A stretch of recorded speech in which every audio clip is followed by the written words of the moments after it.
Assalamualaikum warahmatullahi wabarakatuh. Kembali bersama saya Yerohmana dari Universitas Pendidikan Indonesia. Hari ini kita lanjutkan pembelajaran ekonomi manajerial. Kita bahas chapter yang keempat, yaitu teori penawaran dan estimasinya. Kita tahu bahwa penawaran produk yang ditawarkan di pasar secara umum sangat tergantung pada sejumlah variabel. Dan kita tahu juga bahwa penawaran adalah jumlah barang dan jasa yang ditawarkan oleh produsen pada berbagai tingkat harga. Nah, fungsi penawaran dinyatakan dalam bentuk hubungan antara kuantitas yang ditawarkan dan sekumpulan variabel spesifik yang mempengaruhi penawaran dari produk tersebut. Nah, secara model matematik, konsep penawaran suatu barang dinotasikan sebagai berikut.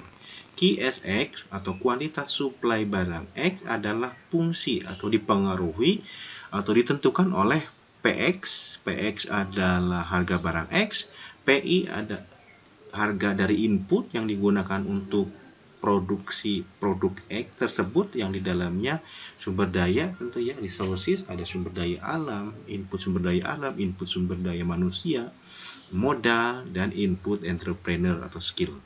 Kemudian ada PR. PR adalah harga dari produk lain yang berkaitan dalam produksi, bisa substitusi, bisa komplementer. Kemudian ada T. T di sini adalah tingkat teknologi yang tersedia. Kemudian ada PE, ekspektasi produsen akan harga produk X di masa depan. Kemudian ada NF, adalah banyaknya perusahaan yang memproduksi sejenis dengan produk X tersebut. Dan O adalah faktor-faktor spesifik lain, ya, di luar itu masih banyak. Nah, delta QSX, delta PX itu lebih besar dari 0. Artinya PX berpengaruh positif terhadap QSX. Nah, ini sesuai dengan hukum penawaran. Kan hukum penawaran bilang jika harga produk X itu naik, maka si penawaran produk X itu akan naik. Jadi pengaruhnya positif, berpengaruh positif. Bagi produsen tentu berharap harga itu mahal, karena kalau mahal maka pendapatan produsen TR itu akan naik. Dan kita tahu bahwa TR itu sama dengan hasil kali dari harga jual dikalikan dengan kuantitas yang terjual. Nah, kalau kuantitas yang terjualnya banyak, tentu TR-nya akan naik, gitu ya. Berikutnya, QSX, delta QSX, delta PI atau input, harga input itu kurang dari 0 atau berpengaruh negatif, gitu. Jadi semakin tinggi harga input, maka QSX-nya akan makin menurun, gitu. Dan sebaliknya, itu kalau harga inputnya murah, menurun, maka penawarannya akan naik. Ini bisa dipahami karena kan harga input itu kan kalau sumber daya alam dalam ini kita wakili dengan land atau tanah, itu kan balas jasanya adalah rent, sewa. Sedangkan sumber daya manusia atau tenaga kerja dalam hal ini, itu balas jasanya adalah wage. Kemudian kalau kapital, balas jasanya adalah interest, tingkat suku bunga. Sedangkan entrepreneurship atau skill, itu balas jasanya adalah profit. Nah, kalau harga inputnya ini murah, maka penawaran akan naik. Tapi kalau harga input dari resources ini mahal, maka itu menjadikan biaya produksi secara keseluruhan akan naik. Sehingga wajar kalau kemudian penawarannya juga akan turun. Kira-kira seperti itu. Jadi, harga input itu secara langsung mempengaruhi cost production. Nah, kalau cost produksinya itu kan menjadi beban bagi perusahaan. Jadi kalau harga inputnya mahal, maka cost produksinya akan tinggi. Nah, kalau cost produksinya tinggi, maka penawaran akan diturunkan atau dikurangi, dan sebegitu sebaliknya. Berikutnya ada delta QSX per delta PR atau harga harga barang lain gitu. Nah, ini akan kurang dari 0 atau negatif jika itu adalah untuk barang substitusi. Jadi, ulangi, jika harga barang substitusi itu punya pengaruh yang negatif atau berlawanan arah terhadap barang pengganti. Contoh misalkan, harga barang pengganti adalah misalkan kopi dengan teh. Ketika misalkan harga kopi, K, saya simbolkan dengan K itu untuk kopi. Jika harga kopi di pasar mahal, maka penawaran untuk tehnya itu naik apa turun? Kira-kira teman-teman. Tadi karena ini barang substitusi, maka pengaruhnya adalah kurang dari 0 atau negatif, berarti berlawanan arah. Jadi kalau PX naik, maka penawaran T akan turun. Dan sebaliknya, jika nanti P kopinya turun, maka penawaran T akan naik. Nah, kita kembali ke contoh ini.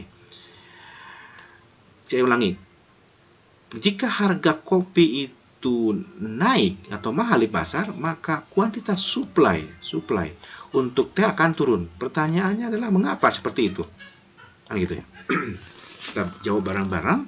Sebab jika harga kopi itu mahal di pasaran, maka kita produsen penawaran untuk kopi itu akan naik. Kan tadi sesuai hukum penawaran bahwa delta QSX per delta PX itu positif. Makanya ketika harga kopi mahal, kita menaikkan penawaran kopi. Nah, kalau kopi sudah diproduksi banyak, maka teh sebagai penggantinya ya harus diturunkan gitu. Kira-kira seperti itu. Dan sebaliknya, contoh ketika harga kopinya murah, maka penawaran teh akan naik. Mengapa? Sebab tadi kalau harga kopinya murah, kan kita tidak memproduksi atau tidak menawarkan kopi. Kopinya turun. Nah, karena teh sebagai pengganti dari kopi, maka harus dinaikkan. Kira-kira seperti itu. Berikutnya, untuk barang yang QSX per delta PR lebih besar dari 0 atau berpengaruh positif, itu jika si barangnya itu adalah komplementer. Jadi ada pengaruh positif antara hubungan antara barang yang komplementer gitu ya. Contoh harga barang komplementer apa? Saling menggantikan. Saling melengkapi, mohon maaf.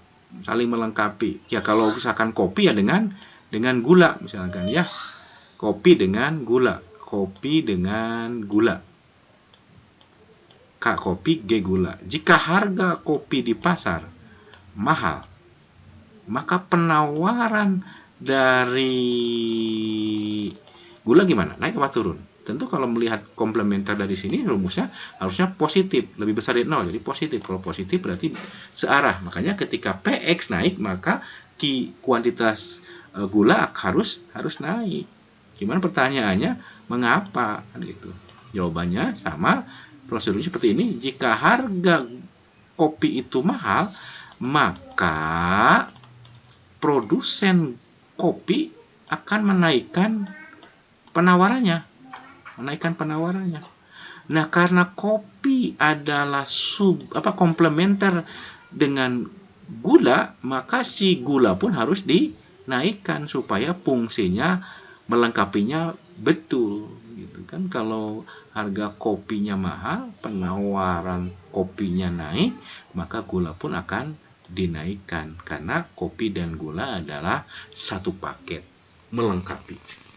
Dan begitu juga sebaliknya, jika harga komplementernya misalkan harga kopinya menurun, maka kuantitas kopi yang ditawarkan juga menurun, ya wajar kalau gulanya pun harus diturunkan karena penawaran gulanya turun, ya penawaran kopinya turun, maka penawaran gula pun harus turun karena sedikit, saling melengkapinya kan harus sedikit-sedikit, kalau banyak. Berikutnya untuk delta QSX per delta T adalah positif, artinya teknologi berpengaruh positif terhadap penawaran. Masuk akal kan, kalau tingkat teknologinya bagus, maka wajar kalau penawarannya juga akan semakin banyak. Dan sebaliknya, kalau teknologinya rendah, sederhana, kuantitas penawaran juga akan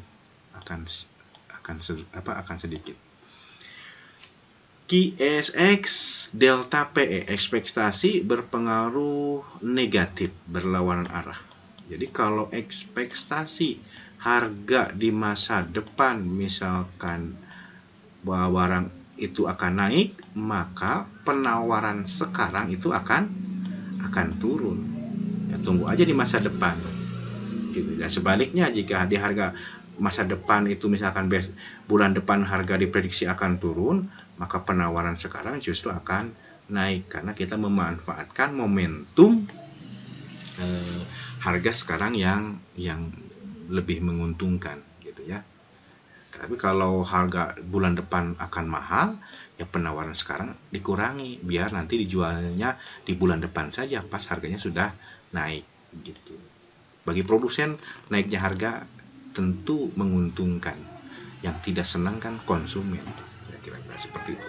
Jadi kalau Anda masih bingung tentang ini, berarti Anda mindsetnya masih menjauhi sebagai konsumen, gitu ya.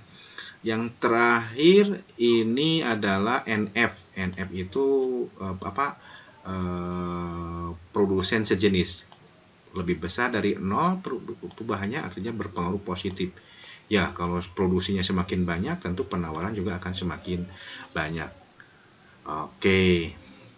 Nah, model matematis penawarannya, QSX tadi kan fungsi dari PX dengan menganggap konstan variabel di luar PX. Ini dianggap tetap.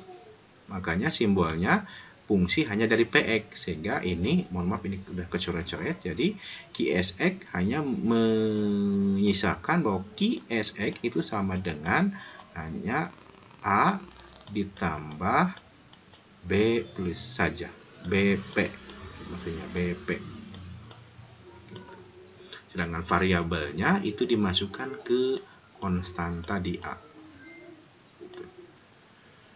Ditambah error kalau di ekonometriknya. Oke, ini tadi penjelasan yang tadi harga input dengan simbol PI. Jika PI-nya menurun, maka ininya akan meningkat. Jika PI-nya meningkat, ininya akan menurun. Gitu ya. Ini penawaran akan meningkat jika PI menurun, kemudian PR meningkat, PR untuk substitusinya menurun, ekspektasi harganya menurun, teknologinya meningkat, NF-nya meningkat. Sedangkan penawaran, ini kesimpulan ya yang tadi yang saya jelaskan di slide sebelumnya. Jadi penawaran akan menurun kalau harga inputnya meningkat, PR untuk komplementernya menurun, kemudian untuk harga produk substitusinya meningkat, kemudian ekspektasi harga di masa depan meningkat, kemudian teknologinya menurun, NF-nya atau jumlah perusahaan sejenis menurun, maka wajar kalau penawarannya menurun. Oke, ini contoh penawaran. Misalkan penawaran sewa ruang mall di Bandung tahun 2018. Misalkan stand mall di Bandung tahun 2018 diketahui fungsi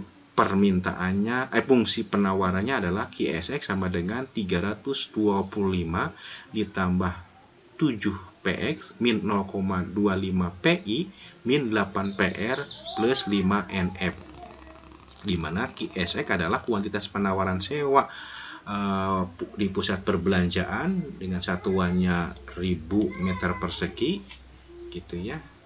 Kemudian PX adalah harga sewa diukur dalam satuan dolar per meter persegi per bulan. Kemudian PI harga input biaya bangunan dolar per meter persegi. Kemudian harga sewa ruang perkantoran. Harga sewa ruang perkantoran adalah dolar per meter per bulan.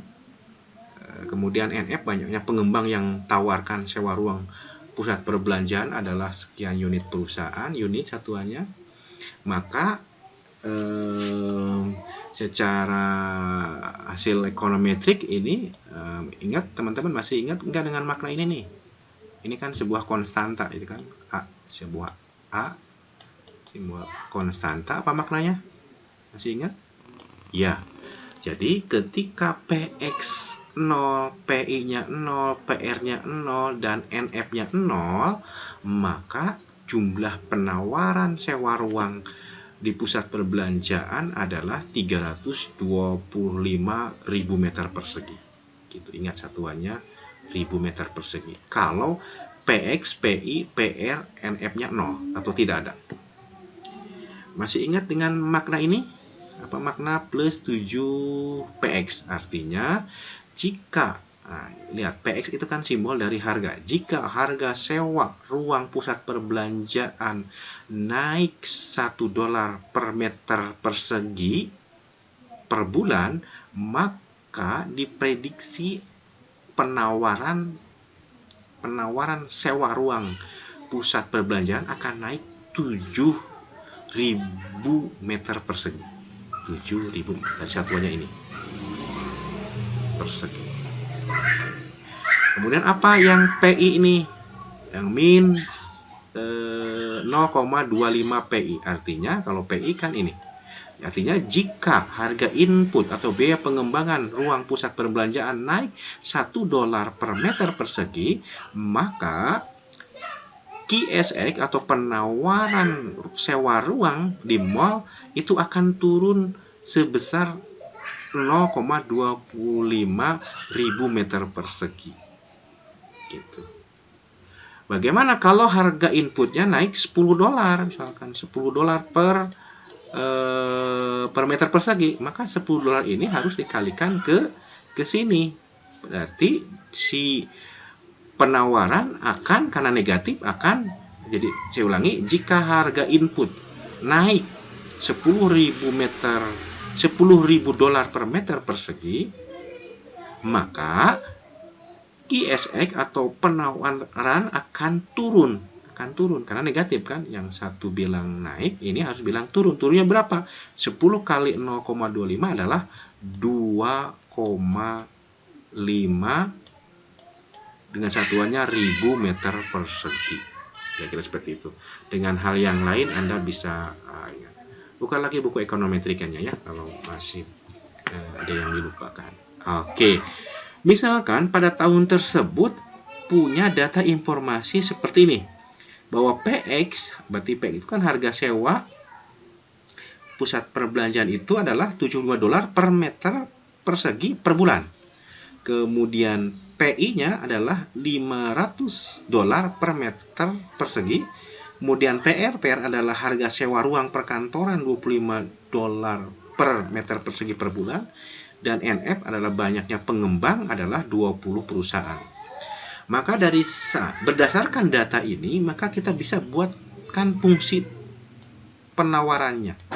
Yaitu kita copy kembali yang ini, data persamaan di atas. QSX sama dengan 325 tambah 7PX min 0,25 PI min 8 PR plus 5 NF. Maka masukkan data-data yang PI, teman-teman. Masukkan data PI dari sini, PI. Kemudian PR dari sini. Kemudian NF di sini. Yang ini tidak dilakukan. Jadi biarkan yang si plus 7 PX ini tidak diapa-apakan. Yang lainnya dikalikan sesuai dengan data. Makanya 325 ditambah 7PX min 0,25 PI. PI-nya kan adalah 500, masukkan 500, min 8 kali PR, PR-nya adalah 25, dan plus 5 kali NF, F-nya adalah 20. Dijumlahkan, kemudian digabungkan dengan 325, maka diperolehlah fungsi penawarannya adalah ini. QSX sama dengan 100 plus 7PX. Itulah fungsi penawaran. Jadi yang disisakan adalah PX, sedangkan variabel lain itu digabungkan dan masuk ke konstanta. Oke, bisa ya? Oke, maka berdasarkan fungsi tersebut, maka bisa dibuat dalam bentuk tabel. Ini disebut dengan schedule penawaran. Yang jika dibuat dalam bentuk grafik, maka disebut dengan kurva penawaran. Jika diketahui fungsi penawaran tadi adalah 100 plus 7X, maka kita bisa membuat simulasi beberapa kombinasi. Misalkan kombinasi di titik A, yaitu pada saat harga 100, kalau harganya 100, misalkan masukkan angka 100 di sini, disimulasikan, maka QSX-nya adalah 800. 100 kali 7 kan 700 tambah 100, 800. Berarti kan ketika harganya 100 di sini, maka ininya 800. Berarti kan titik potongnya di sini, titik kombinasinya. Kemudian ini berarti kombinasi A. Pada kombinasi B dengan harga 70. Ketika harga 70 kita petakan, masukkan, maka diperoleh Q-nya adalah 590. Berarti ini kombinasi B. Hal yang sama berikutnya di harga 50, ininya 450 Q-nya, maka ini kombinasi C. Dan ketika harganya turun kembali menjadi 50, kuantitas yang ditawarkan juga turun menjadi hanya 310. Ini kombinasi D. Maka ditarik di antara titik D, C, B, A, maka inilah kurva penawaran. Oke. Nah, kita mengulang kembali sama di mata kuliah teori ekonomi mikro, kita bedakan antara perubahan jumlah yang ditawarkan dengan perubahan penawaran, gitu ya. Nah, ini yang sebelah panel kiri ini adalah perubahan jumlah yang ditawarkan. Makanya ketika harga berubah, misalkan dari P1 ke P2, maka kuantitas juga berubah dari Q1 ke Q2, atau dari kombinasi A ke kombinasi B. Kombinasi A berubah menjadi kombinasi B, inilah yang disebut dengan pergerakan. Kenapa? Karena hanya faktor harga yang mempengaruhi penawaran. Itulah yang disebut dengan perubahan jumlah barang yang ditawarkan. Sedangkan perubahan penawaran adalah terjadinya pergeseran, gitu kan. Kalau ini pergerakan, move, kalau perubahan penawaran itu pergeseran, bergesernya kurva penawaran dari satu kurva ke kurva yang lain. Misalkan ini dari S ke X aksen, maka ini disebut dengan pergeseran, gitu, shift. Nah, pergeseran ini hanya bisa disebabkan oleh faktor selain harga. Faktor selain harga itu kan berarti kan ada harga barang substitusi, harga barang lain, teknologi, NF, produsen sejenis, dan yang lainnya. Gitu. Tapi kalau perubahan jumlah yang ditawarkan hanya faktor harga, makanya dianya bergerak, move, gitu. Di kurvanya hanya satu, hanya di kurva S. Tapi kalau pergeseran kurvanya harus berubah, gitu. Dan bisa bolak-balik, bisa ke sini juga, ya. Nah, sekarang penerapannya. Kasus konsep penawaran kasus 1. Misalkan PT ABC dan PT XYZ merupakan dua produsen komponen komputer yang beroperasi dalam pasar yang kompetitif dalam harga produk, sehingga tidak ada perusahaan yang mampu menetapkan harga berdasarkan keinginan. Jadi ini kan price takers, penerima harga ya, karena di pasar kompetitif. Hubungan antara biaya marginal MC dan output dari kedua perusahaan itu adalah seperti ini. Untuk PT ABC, MC-nya adalah marginal cost-nya adalah 10 plus 0,0004 Ki. Sedangkan PT XYZ adalah MC-nya 2,5 plus 0,0001 Ki. MC dalam dolar per unit dan Ki dalam unit. Pertanyaan pertama, tentukan fungsi penawaran Ki fungsi dari P dan fungsi penawaran inverse P fungsi F-1 Ki untuk masing-masing perusahaan tersebut. Kita jawab, tiap perusahaan akan menawarkan produk ketika MR-nya sama dengan MC. Gitu ya. Nah, dan kita tahu dalam pasar kompetitif, dalam pasar persaingan sempurna berlaku bahwa P itu sama dengan MR. Jadi P itu boleh juga menunjukkan MR.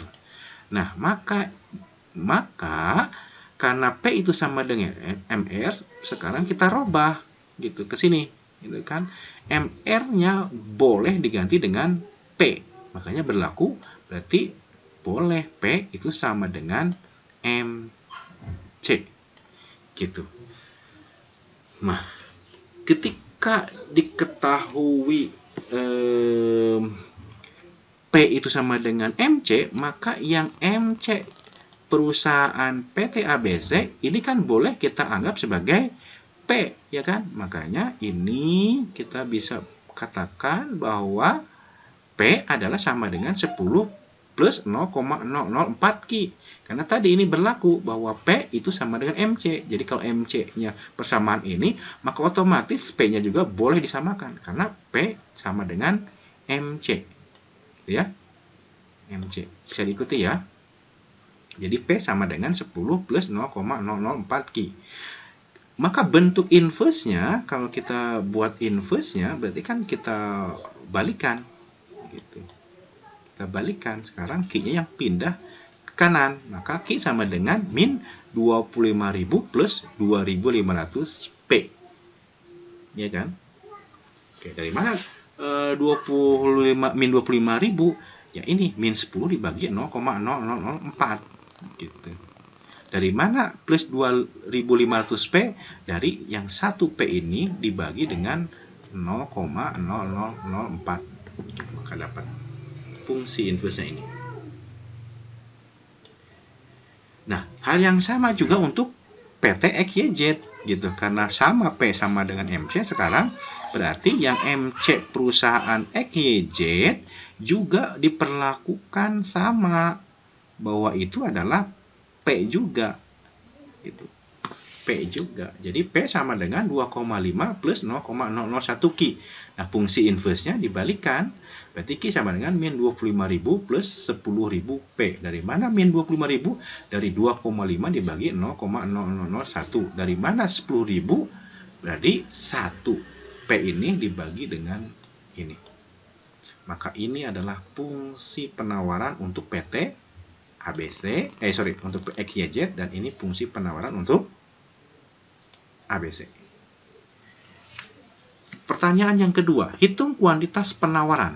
Kuantitas penawaran dari masing-masing perusahaan jika harganya 5, 10, dan 15 per unit. Berapa harga minimum bagi setiap perusahaan agar mampu menawarkan produknya ke pasar? Ya tinggal dimasukkan saja kan.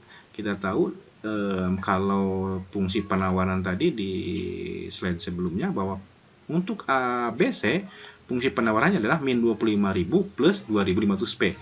Maka kita masukkan saja. Jika soalnya tadi P-nya 5, ini P-nya 5, kita masukkan P-nya 5, maka Q-nya sama dengan min 25.000 plus 2.500 kali P. P-nya sekarang 5, maka hasilnya adalah 0. Bagaimana jika P-nya 10? Jika P-nya 10, ini juga maksudnya ini min 1.500 kan nggak mungkin, maka kita asumsikan juga 0. Karena tidak mungkin menawarkan di negatif, maka paling maksimum adalah 0. Sedangkan yang ini benar-benar 0, dan kalau di P harganya 15, maka perusahaan ABC bisa positif penawarannya itu 12.500. Nah, hal yang sama kita masukkan harga P5 dan seterusnya ke fungsi penawaran PT XYZ.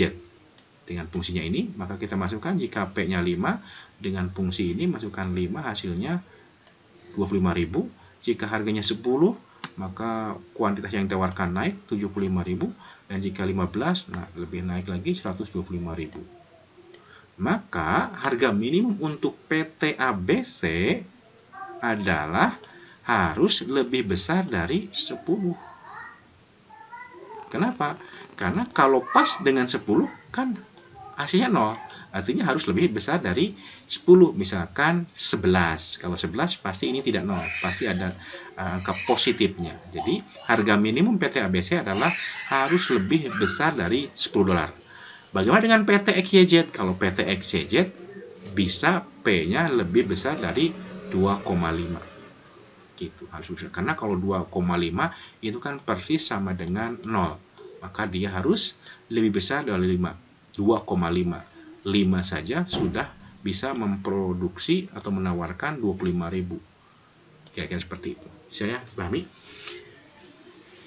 Berikutnya, dengan mengasumsikan bahwa industri komponen komputer hanya terdiri dari 2 perusahaan di atas, maka tentukan fungsi penawaran industrinya pada tingkat di bawah $10 per unit. Nah, kalau pada tingkat harga kurang dari 10, maka hanya perusahaan YZ yang dapat menawarkan outputnya, sedangkan PT ABC tidak mampu memproduksinya. Kan ingat di penawaran jika PT ABC harus lebih dari 10 gitu. Jadi kalau hanya menawarkan sama dengan 10, hanya perusahaan XYZ saja. Oke, kita kembali ke sini.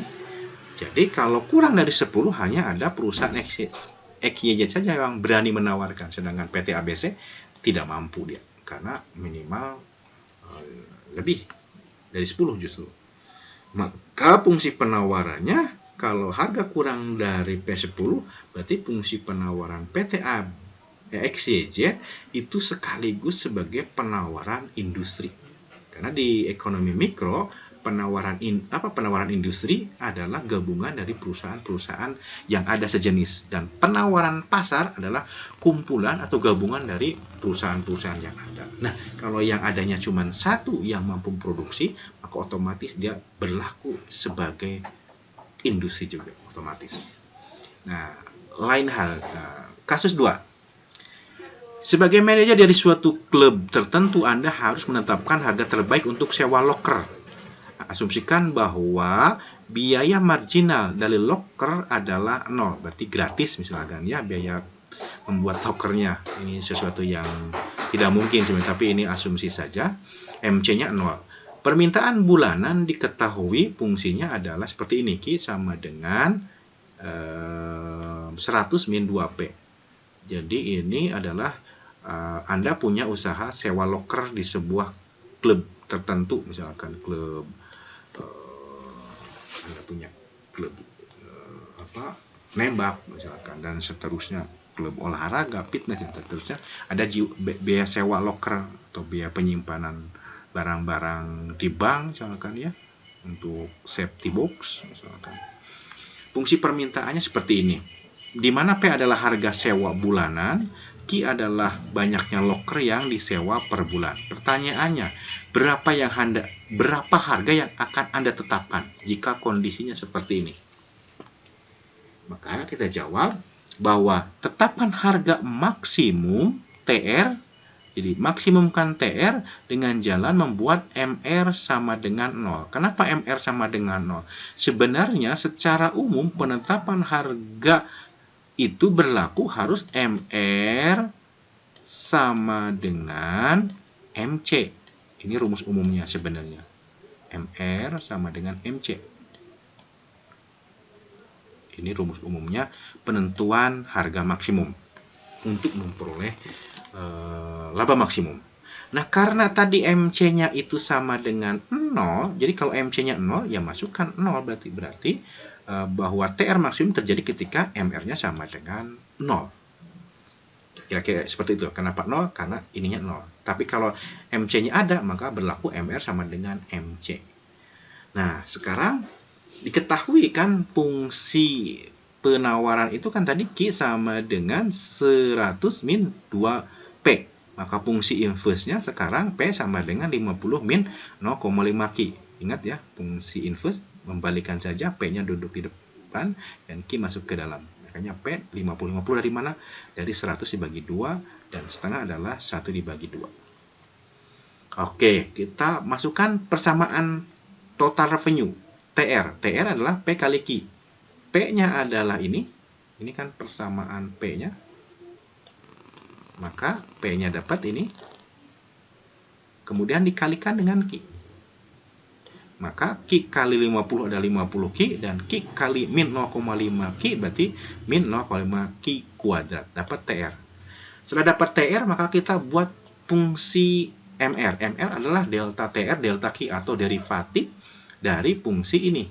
Maka turunan pertama dari ini adalah 50 min Q. Dapat, mohon maaf, kecoret, ini jadi 50 min Q. Kemudian kita masukkan bahwa MR itu sama dengan 0. Gitu. Maka diperoleh kalau MR-nya sama dengan 0, berarti kan MR-nya tadi 50 Q kan? 50 min Q sama dengan 0. Berarti kan makanya Q sama dengan 50.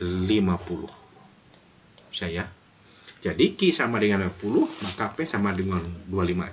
Jadi ditetapkan adalah harganya adalah $25 per bulan sewa tersebut. Pertanyaan kedua, berapa banyak loker yang disewa per bulan pada tingkat harga tersebut? Ya tinggal dimasukkan, tadi sudah kejawab sebenarnya. Jawab, jika P-nya 25, maka masukkan ke fungsi penawaran, 25 kali 2 kan 50, 100 dikurangi 50 adalah 50. Oke, jelaskan mengapa Anda memilih. Karena pada saat ini TR-nya paling maksimum. TR-nya kan tadi TR adalah sama dengan P dikali Q. P-nya adalah 25 dan Q-nya adalah 50.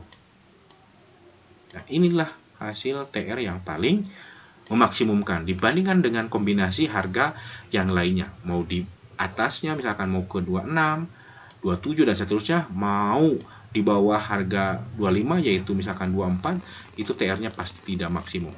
TR maksimum adalah ketika P-nya 25 dan Q-nya 50. Oke, saya pikir itu. Masih ada? Oke. Berikutnya adalah analisis keseimbangan atau equilibrium pasar. Ini kita ulang kembali teori mikronya, bahwa keseimbangan itu terjadi ketika penawaran berpotongan dengan permintaan. Maka itulah keseimbangan atau equilibrium.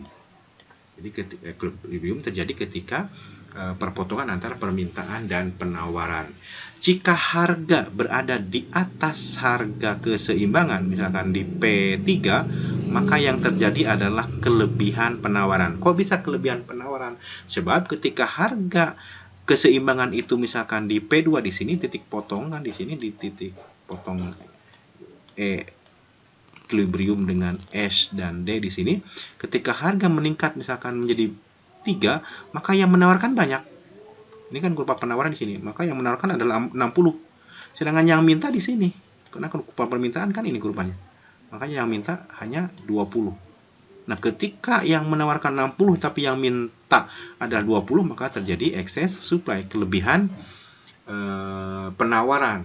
Tetapi kalau kelebihan penawaran, maka harga akan cenderung dibuat menurun dan kembali ke keseimbangan yang sebelumnya, yaitu di 2. Hal yang sama jika harga pasar jika harga yang terjadi di pasar adalah di bawah harga pasar, nah kan harga pasarnya 2 nih.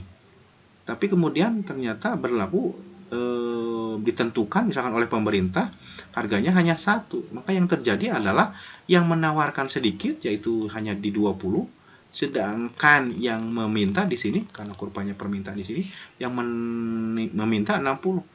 Karena yang meminta lebih banyak daripada yang ditawarkan, maka terjadi excess demand atau kelebihan permintaan. Nah, kalau kelebihan permintaan, karena semua orang meminta, lama-kelamaan harga akan didorong naik lagi sehingga kembali ke keseimbangan awal di 2. Jadi, dengan proses distribusi berdasarkan harga, ujung-ujungnya nanti akan terjadi keseimbangan lagi sesuai dengan kekuatan permintaan dan penawaran. Itulah hukum pasar. Kemudian pendekatan matematis tentang keseimbangan, saya pikir Anda masih ingat kan, keseimbangan bisa QD sama dengan QS atau PD sama dengan PS. Di mana QD adalah A min BP dan QS adalah A plus BP. Sedangkan kalau PD adalah A min BQ dan PS adalah A plus BQ. Bagaimana kemudian keseimbangan terjadi kalau ada pajak, ada tax T simbolnya? Maka keseimbangan barunya adalah QD sama dengan QS aksen. Nah, QS aksen, jika pajaknya adalah spesifik, maka QS aksen adalah A plus B kali P min T. T adalah jumlah pajak. Sedangkan QS aksen juga untuk pajaknya proporsional, bentuknya persentase, maka penawaran aksennya adalah A plus B kali P min T P. T-nya persentase pajak, P-nya adalah harga. Dan begitu juga ketika ada subsidi, maka keseimbangan ketika ada subsidi adalah QD sama dengan QS. Jadi QD tetap tidak rubah, A min BP. Yang rubah adalah QS aksen. Kalau subsidinya adalah spesifik, artinya per rupiah tertentu, maka QS aksen adalah A plus B dalam kurung kali P ditambah S. Kalau di sini kan dikurangi. Kenapa dikurangi? Karena pajak itu mengurangi kuantitas yang ditawarkan. Sedangkan kenapa ini positif? Karena subsidi menambah, mempositifkan penawaran. Makanya positif. Jadi Anda tidak boleh bingung. Kenapa kalau ini negatif, berarti pajak. Kalau ini positif, berarti subsidi. Dan kalau subsidinya bentuknya proporsional atau bentuknya persentase, maka QS aksennya adalah A plus B kali P ditambah S kali P. S-nya subsidi, P-nya adalah price. Hal yang sama ketika bentuk keseimbangannya adalah PD sama dengan PS. Gitu. Kalau ada pajak, maka PS aksennya berubah. Ini sesuai dengan pajak spesifik dan pajak proporsional. Juga ketika ada subsidi, maka ini juga ada subsidi. Mohon maaf, ini bukan pajak tapi subsidi. Ini juga subsidi proporsional. Ini subsidi spesifik. Disesuaikan dengan persamaannya. Nanti untuk pemahamannya kita di pelatihan. Oke, yang terakhir adalah surplus konsumen, surplus produsen. Masih ingat kan? Surplus produsen adalah selisih antara jumlah maksimum yang rela dibayar oleh konsumen atas barang tertentu dengan harga pasarnya.